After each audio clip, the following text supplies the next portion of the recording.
Hello friends, DS physics channel पर आप सभी का स्वागत है। मैं 2018 एलटी ग्रेड साइंस के पेपर में पूछे गए फिजिक्स के प्रश्नों को सॉल्व कर रहा हूं। 1 से 40 तक के क्वेश्चन इसके पहले वाली वीडियो में कर चुका हूं, आप लोग उससे देख सकते हैं। आज लास्ट 20 क्वेश्चन सॉल्व करूंगा। तो आज का पहला प्रश्न है, match list 1 with list 2 and select the correct answer from the codes given below.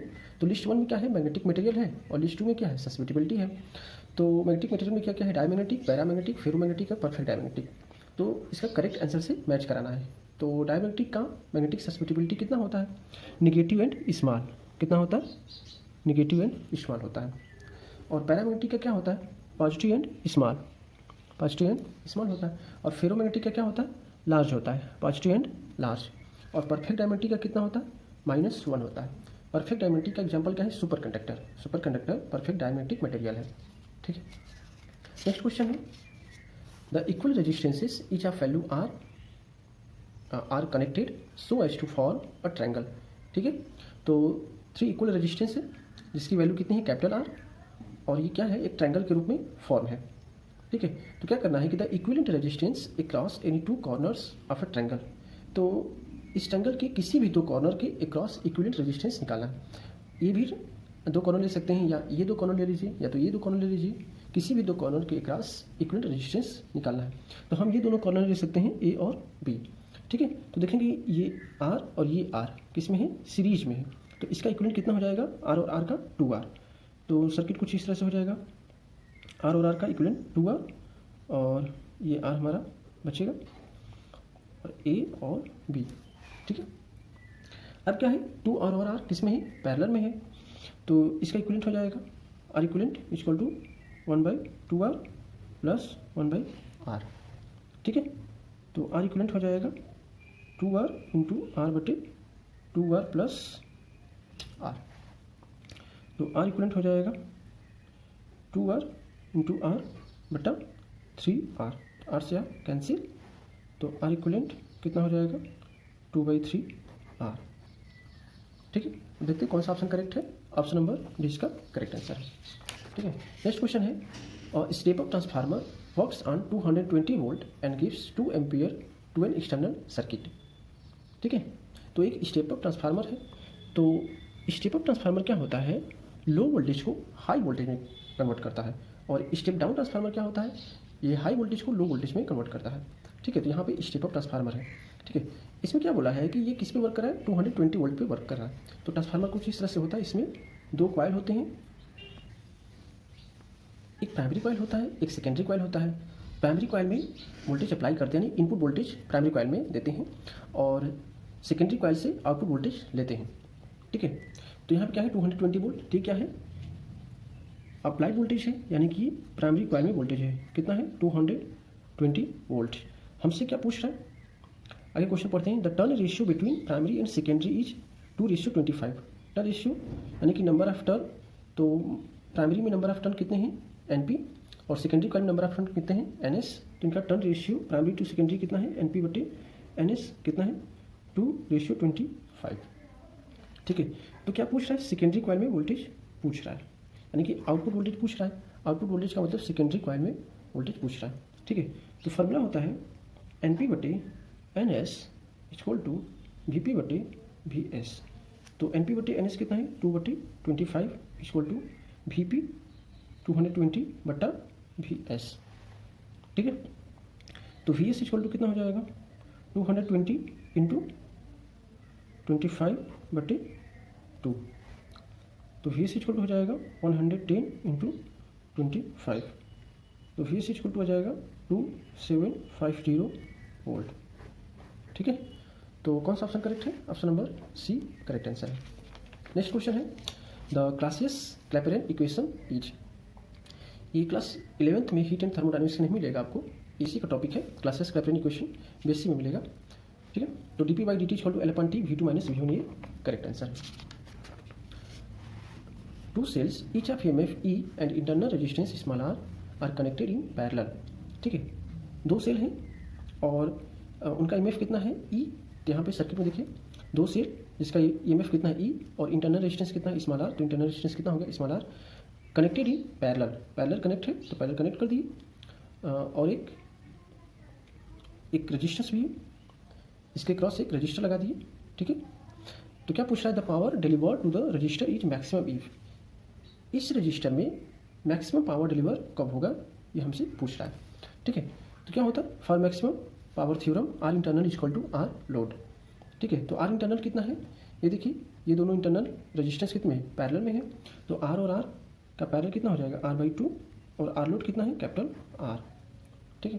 तो कैपिटल आर इक्वल टू कितना गया, R/2, ठीक है। तो कौन सा ऑप्शन, ऑप्शन नंबर 1, ठीक है, ये करेक्ट आंसर है। नेक्स्ट क्वेश्चन है, a 2 microfarad capacitor with 4 ohm resistor is connected as shown in following circuit, ये सर्किट है, यहाँ पे 2 माइक्रोफैरेड का कैपेसिटर है और 4 ओम का रजिस्टर है, इस तरह से सर्किट है, ठीक है। क्या पूछ रहा है, the current flowing through 2 ohm resistor is, यहाँ जो 2 ओम रजिस्टर दिख रहा है इसमें ये करंट पूछ रहा है, ठीक है। तो जिस सर्किट में कैपेसिटर और रजिस्टर दोनों होता है उसमें 2 कंडीशन में करंट पूछा जाता है। पहला कंडीशन क्या है, at time t equal to 0, यानी कि जस्ट स्विच ऑन किए तो उस कंडीशन में इस सर्किट में करंट पूछा जाता है। तो उसमें क्या होगा, जहाँ पे कैपेसिटर होता है वहाँ पे क्या कर देते हैं, शॉर्ट सर्किट कर देते हैं, कैपेसिटर के यहाँ क्या कर देते हैं, शॉर्ट सर्किट, यानी कि जो 6 वोल्ट की बैटरी से करंट निकलेगा वो इस 4 ओम के रजिस्टर में भी जाएगा और इसके आगे भी जाएगा, ठीक है। यानी कि इस टर्मिनल में भी करंट जाएगा और इस टर्मिनल में भी करंट जाएगा, ठीक है। दूसरा कंडीशन क्या होता है, at time t equal to infinity पर करंट पूछा जाता है, इसको स्टडी स्टेट भी बोलते हैं। इसमें क्या होता है, जहाँ कैपेसिटर होता है वहाँ पे ओपन कर देते हैं, ओपन सर्किट हो जाता है, यानी कि करंट बैटरी से निकल कर इस 4 ओम के रजिस्टर में करंट फ्लो नहीं करेगा, सिर्फ इस टर्मिनल में करंट फ्लो करेगा, ठीक है। तो अगर क्वेश्चन में कुछ मेंशन नहीं है तो हम लोग यानी कि स्टडी स्टेट कंडीशन अप्लाई करके सॉल्व करेंगे, ठीक है। तो यहाँ पे कैपेसिटर हटा देंगे और 4 ओम के रजिस्टर में कोई करंट नहीं जा रहा है, तो 4 ओम के रजिस्टेंस का कोई यूज नहीं है तो उसको हटा देंगे, ठीक है। तो सर्किट कुछ इस तरह से बन जाएगा। यहाँ पर क्या है, 2 ओम और 3 ओम का जो रजिस्टर है वो किस में है, पैरेलल में है, तो इसका इक्विवेलेंट कितना हो जाएगा, 2 × 3/2 + 3 6/5 1.2 ओम, ठीक है। इसका 2 ओम और 3 ओम का पैरेलल में कितना हो जाएगा, 1.2। अब ये 1.2 इस 2.8 के साथ क्या हो जाएगा, सीरीज में हो जाएगा, तो इक्विवेलेंट रेजिस्टेंस कितना हो जाएगा, 2.8 + 1.2 कितना हो जाएगा, रेजिस्टेंस 4 ओम, ठीक है। अब बैटरी से कितना करंट निकलेगा, I = V/R, तो I = V कितना है, 6/4, ठीक है। तो I = कितना आ गया, 1.5 एम्पियर, 1.5 एम्पियर का करंट इस बैटरी से निकलेगा। अब जब बैटरी से 1.5 का करंट निकलेगा तो ये करंट इस 3 ओम के रेजिस्टेंस में भी जाएगा और इस 2 ओम के रेजिस्टेंस में भी जाएगा, यानी जो 2 ओम में करंट होगा वो कितना होगा, 1.5 से कम होगा, ठीक है। तो ऑप्शन देखते हैं, ऑप्शन में क्या है, 9 एम्पियर पॉसिबल नहीं है क्योंकि 1.5 एम्पियर का करंट निकल रहा है बैटरी से, ठीक है। 0.9, 3 एम्पियर, 1.5, ठीक है। तो करेक्ट ऑप्शन क्या है, 0.9, 3 एम्पियर भी नहीं हो सकता, 1.5 भी नहीं हो सकता, 0.9 हो सकता है, यानी 1.5 एम्पियर से कम जो ऑप्शन होगा वही आंसर होगा इसका, ठीक है। नेक्स्ट क्वेश्चन है, the experimental verification of Kirchhoff's law was done by, किसके द्वारा, स्टीफन के द्वारा किया गया था, ठीक है। नेक्स्ट क्वेश्चन है, a Carnot engine operates between 27 degree Celsius and 327 degree Celsius if it does an net work of 800 joule, the heat provided to the engine from source is, क्या पूछ रहा है, heat provided to the engine from source is, ठीक है। तो ये heat engine है, यहाँ पे सोर्स होता है और सिंक होता है, तो मान लेते हैं सोर्स का टेम्परेचर कितना है, T1 है, ये इंजन को Q1 हीट ट्रांसफर कर रहा है और इंजन क्या कर रहा है, W वर्क कर रहा है, और Q2 हीट सिंक को दे रहा है जिसका टेम्परेचर कितना है, T2 है। तो इफिशिएंसी ऑफ हीट इंजन कितना होता है, ईटा इक्वल टू W/Q1, और इन टर्म्स ऑफ टेम्परेचर कितना होता है, ईटा इक्वल टू 1 - T2/T1। अगर इन दोनों को इक्वल कर लें तो क्या हो जाएगा, W/Q1 इक्वल टू 1 - T2/T1, ठीक है। तो T1 कितना दिया है, 27 डिग्री सेल्सियस, इसको कैलोरी में कन्वर्ट कर लेंगे, 273 ऐड कर देंगे, कितना हो जाएगा, 300 केल्विन। T2 कितना दिया है, 327 डिग्री सेल्सियस, इसमें क्या करेंगे, 273 ऐड कर लेंगे, कितना हो जाएगा, 600 केल्विन, ठीक है। और नेटवर्क कितना दिया है, यानी W कितना दिया है, 800 जूल दिया है, ठीक है। हमसे क्या पूछ रहा है, हमसे Q1 पूछ रहा है, हमसे ये Q1 पूछ रहा है, ठीक है। इस फार्मूले में वैल्यू पुट कर देते हैं, 800/Q1 इक्वल टू 1 - T2 कितना है, सॉरी ये T2 है, ये सिंक का टेम्परेचर है, और ये T1 ये सोर्स का टेम्परेचर है, ठीक है। यानी कि जो हाई टेम्परेचर होता है वो हमेशा सोर्स का होता है और जो लो टेम्परेचर होता है वो हमेशा सिंक का होता है, ठीक है। तो यहाँ पे T2 कितना है 300 केल्विन है और T1 कितना है 600 है। तो 800 upon Q1 equal to 1 minus 1/2 कितना हो जाएगा 1/2। तो Q1 इक्वल टू कितना हो जाएगा 800 इंटू 2 कितना हो जाएगा 1600 जूल। ठीक है। तो कौन सा ऑप्शन करेक्ट है? ऑप्शन नंबर 20 का करेक्ट आंसर है। नेक्स्ट क्वेश्चन है, a short sighted man can clearly see the objects up to a distance of 1.5 metre. Short sighted man है, इसका मतलब वो जो निकट की वस्तु है वो देख सकता है, यानी कि पास की वस्तु को वो देख सकता है। शॉर्ट साइड मतलब निकट दृष्टि दोष, यानी कि निकट की वस्तु यानी पास की वस्तु को देख सकता है, दूर की वस्तु को नहीं देख सकता। ठीक है। और वो कितने डिस्टेंस तक देख सकता है? 1.5 मीटर के डिस्टेंस तक वो देख सकता है। The power of a lens of spectacles necessary from the remedy of this defect. ठीक है। तो एक उसको स्पेक्टिकल्स लगा है, उसमें एक ऐसा लेंस लगाना है, ठीक है, कि ये जो उसकी समस्या है वो दूर हो जाए, यानी उसको दूर की वस्तु भी क्या होने लगे, दिखाई देने लगे। ठीक है। हम चाहते हैं कि एक आदमी है जिसको कितने डिस्टेंस तक का दिख रहा है 1.5 मीटर की डिस्टेंस तक का ऑब्जेक्ट दिख रहा है। हम क्या चाहते हैं, लेंस का यूज करके यानी स्पेक्टिकल्स का यूज करके इनफाइनाइट की वस्तु को देख सकें।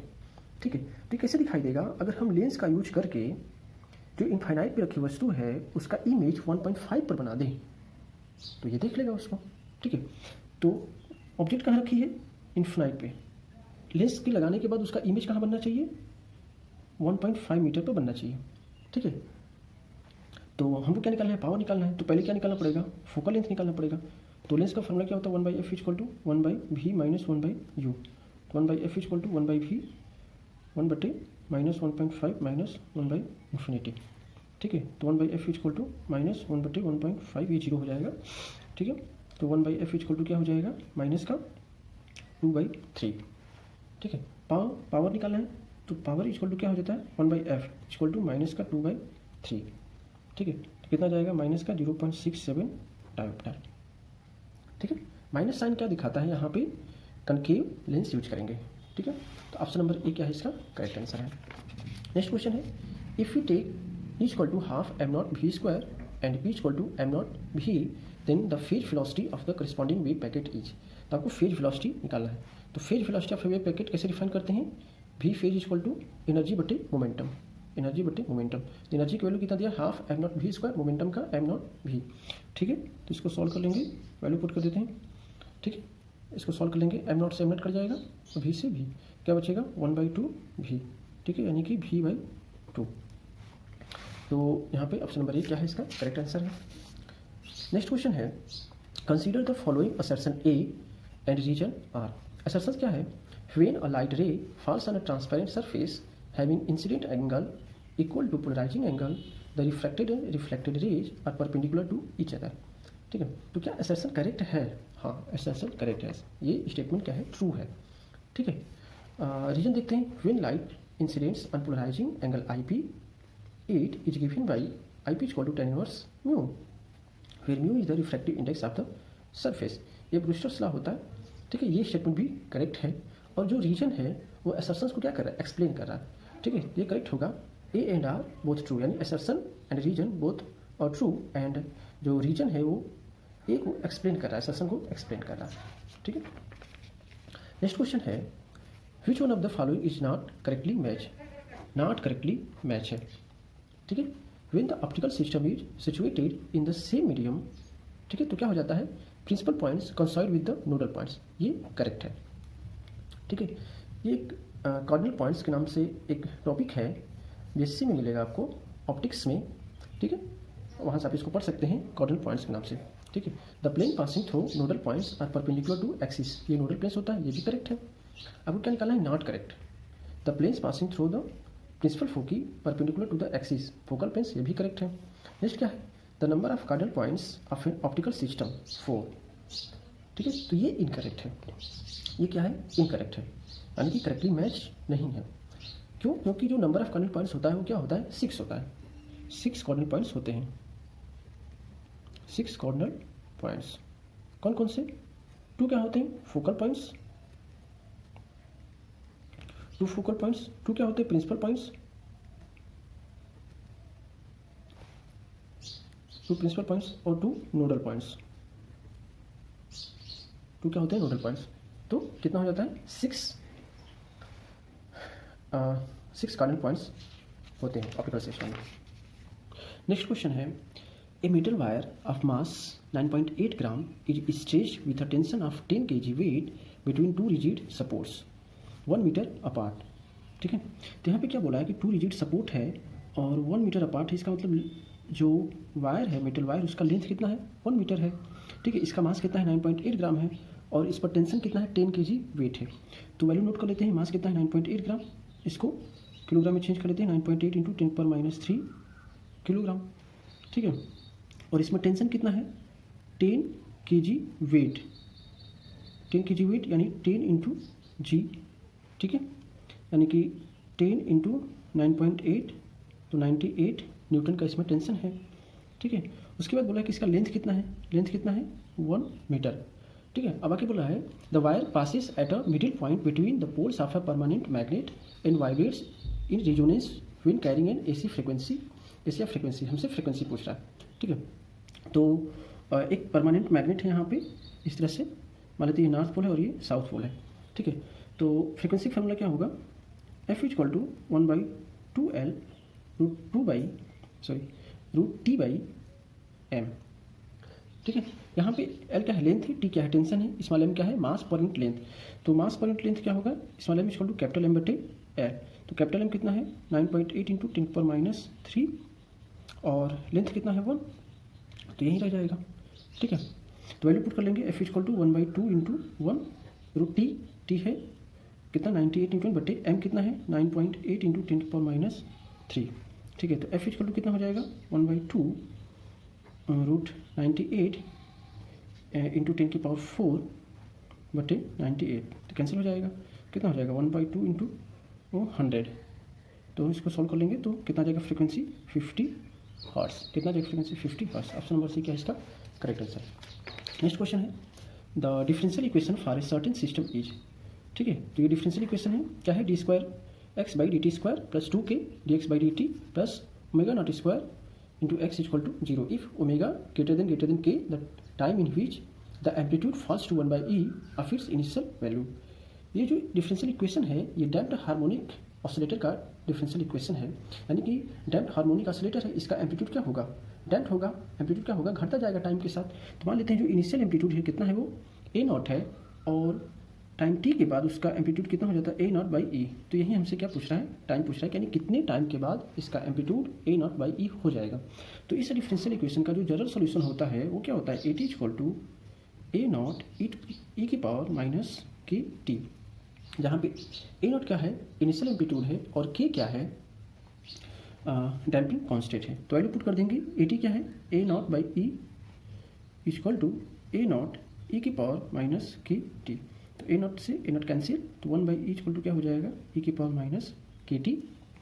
इसका रेसिप्रोकल ले लेंगे तो e = क्या हो जाएगा e + kt। दोनों साइड नेचुरल लॉग ले लेंगे ln e = ln e⁻kt। तो ln e = जो पावर है वो मल्टीप्लाई में आ जाएगा kt ln e यहाँ पे क्या है जो बेस है वो e ही होता है, जिसकी वैल्यू क्या हो जाएगी 1 = k इंटू टी। तो t = क्या हो जाएगा 1/k। तो ऑप्शन देखते हैं, ऑप्शन नंबर ए क्या है करेक्ट आंसर है। नेक्स्ट क्वेश्चन है consider the following assertion A and reason R. Assertion क्या दिया है the areal velocity remains constant when a particle moves in influence of a central force. ठीक है, तो क्या ये ट्रू है, हाँ ये ट्रू है। ठीक है, और रीजन क्या दिया है the angular momentum of A particle moving under central force is conserve. क्या ये भी ट्रू है, हाँ ये भी ट्रू है। और जो असर्शन को ये रीजन क्या कर रहा है एक्सप्लेन कर रहा है। ठीक, आंसर क्या हो जाएगा A and R both true and capital R is the explanation of A. ठीक है, नेक्स्ट क्वेश्चन है if L0 cube is the rest volume of a cube, then volume viewed from a reference frame moving with uniform velocity v in a direction parallel to an edge of a cube is। यानी कि दो reference frame है। ठीक है, एक reference frame में एक cube है जिसका वॉल्यूम कितना है L0 क्यूब। इसका मतलब इसका जो साइड है साइड का लेंथ कितना है L0 है, यानी लेंथ भी L0 विड्थ भी L0 और हाइट भी L0। अब क्या हो रहा है कि जो एस रेफरेंस फ्रेम है वो वेलोसिटी v से मूव कर रहा है, तो ये क्यूब भी मूव करेगा। ठीक है, अब क्या हो जाएगा, अगर एक ऑब्जर्वर यहाँ पे है, उसको देख रहा है, तो जो जिस डायरेक्शन में ये मूव कर रहा है उस डायरेक्शन के अलांग जो लेंथ होगा वो क्या हो जाएगा, चेंज हो जाएगा। तो यहाँ पे लेंथ कंट्रैक्शन का फॉर्मूला यूज करेंगे, यानी ये एक्स एक्सिस के अलांग मूव कर रहा है तो ये जो लेंथ है वो कंट्रैक्ट हो जाएगा। तो फॉर्मूला क्या होता है, L = L0 square root 1 minus v square बटे सी स्क्वायर। ठीक है, तो अब न्यू वॉल्यूम क्या हो जाएगा, L length into breadth into height. L क्या है, L0 under root 1 minus v square बटे सी स्क्वायर इंटू L0 क्या हो जाएगा, L0 cube 1 minus v square बटे सी स्क्वायर की पावर 1/2। ठीक है, तो ऑप्शन देखते हैं, ऑप्शन नंबर सी क्या है इसका करेक्ट आंसर है। नेक्स्ट क्वेश्चन है, if the wave function of psi are T of a particle is A exponential I के dot are minus omega T, then the value of minus H bar square by 2m del square psi are T is. ठीक है, तो wave function क्या दिया है, psi are T equal to A ई की power आई के dot are minus omega t. ठीक है, तो इसको सॉल्व करने के पहले डिफ्रेंशिएशन के दो रूल आपको पता होने चाहिए। पहला है डी बाई डी एक्स, और डिफ्रेंशिएशन किसका करेंगे, ई की पावर एक्स का, तो कितना आता है ई की पावर एक्स। यहीं डी बाई डी एक्स ई की पावर के एक्स है, तो ई की पावर के एक्स, और ये जो के एक्स है इसको फिर डिफ्रेंशिएट करेंगे तो क्या हो जाएगा, ई की पावर के एक्स इंटू एक्स वन हो जाएगा, यहाँ पे के बचेगा, तो के ई की पावर के एक्स यहीं पर अप्लाई करेंगे यहाँ पे। ठीक है, तो क्या पूछ रहा है, minus H bar square by 2m del square psi are t. ठीक है, तो पहले हम एक बार डिफ्रेंशिएशन करेंगे, डेल साइन आर टी निकाल लेते हैं। ठीक है, तो जाएगा डेल साइन आर टी की वैल्यू कितना है, ए ई की पावर आई के dot are minus omega t. ठीक है, तो यहाँ पर हो जाएगा ए ई की पावर आई, ये यूज करेंगे। ठीक है, यानी कि ई की पावर आई के dot are minus omega T, यही रह जाएगा के dot are minus omega T. फिर क्या करेंगे, डेल ये जो आर का कोफिशिएंट है, ठीक है, उसको फिर डिफ्रेंशिएट करेंगे, आई के डॉट आर, यहाँ पे हो जाएगा ए ई की पावर आई के dot are minus omega T, यहाँ क्या होगा आई के। ठीक है, तो एक बार और डिफ्रेंशिएट करते हैं, del square psi are t, ये हो जाएगा आई ए आई के यहाँ पे ले लेंगे, फिर ये क्या हो जाएगा ई की पावर आई के dot are minus omega t. ठीक है, तो क्या हो जाएगा ए आई के ई की पावर आई के dot are minus omega T, फिर क्या बचेगा आई के। ठीक है, तो आई के का स्क्वायर हो जाएगा और ए इसके साथ हो जाएगा ए ई की पावर आई के dot are minus omega T, तो हो जाएगा आई स्क्वायर के स्क्वायर, और ये क्या है साइन आर टी है।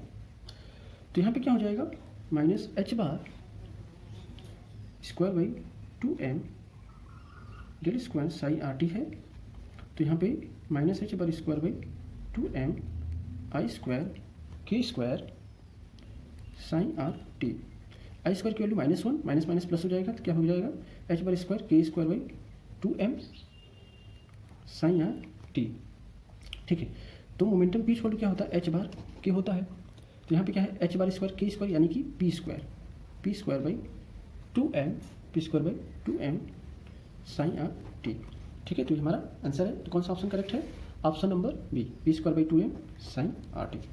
ठीक है, नेक्स्ट क्वेश्चन है, the mass of photon of frequency mu is, photon का मास जब फ्रिक्वेंसी म्यू हो। ठीक है, तो एनर्जी क्या हो जाएगा एच म्यू। ठीक है, और हमको पता है फोटॉन की स्पीड कितनी होती है, स्पीड ऑफ लाइट, तो m c square equal to h mu, तो एम क्या हो जाएगा एच म्यू बटे सी स्क्वायर। अगर यहीं पे पूछता कि मास of photon, rest mass of photon, तो रेस्ट मास कितना होता है 0 होता है, यानी कि फोटॉन रेस्ट में है तब उसका मास क्या होगा 0। ये क्या है उसका काइनेटिक मास है, एच म्यू बटे सी स्क्वायर। कौन सा ऑप्शन, ऑप्शन नंबर डी इसका करेक्ट आंसर है। ठीक है, नेक्स्ट क्वेश्चन है, two rectangular SHMs are represented by X equal to A sine 2 omega T plus 5 and Y equal to B sine omega T, the resultant of superposition of two represents. ठीक है, तो दो एसेचम का wave है, तो उनका superposition से उसका रिजल्टेंट क्या होगा, तो क्या होगा इलिप्स होगा। नेक्स्ट क्वेश्चन है the power absorb in a driving harmonic oscillator is maximum at the, ठीक है, तो इसका आंसर क्या होगा, वेलोसिटी रेजोनेंस, ठीक है। तो ये हमारा फिजिक्स के 60 क्वेश्चन कंप्लीट हो गए हैं, ठीक है।